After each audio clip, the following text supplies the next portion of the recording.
අදට අපි වීගන් ගමන ආරම්භ කරලා වසර 10ක් අපි ලබා ඇති දේ ගැන මට මීට වඩා ආඩම්බර වෙන්න බෑ. ඇත්ත වශයෙන්ම මම හිතනවා මට මේක මීට කලින් පටන් ගන්න පුළුවන් වුණා නම් කියලා. නමුත් දැන් අපේ ගමනට වසර 10ක්. එය අපූර්ව ගමනක ආරම්භයක්.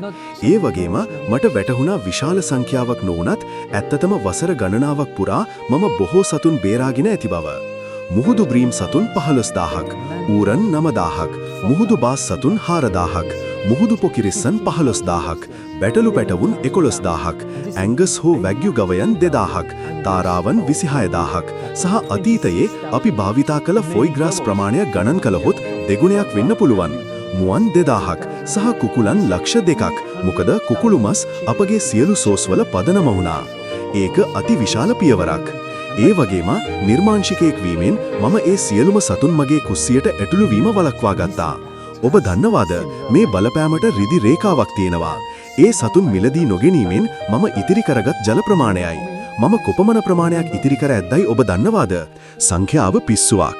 එය ජලයේ ලීටර් බිලියන 12ක්. බිලියන 12ක්. ඒ කියන්නේ ඔලිම්පික් ප්‍රමාණයේ පිහිනුම් තටාක 4500ක්.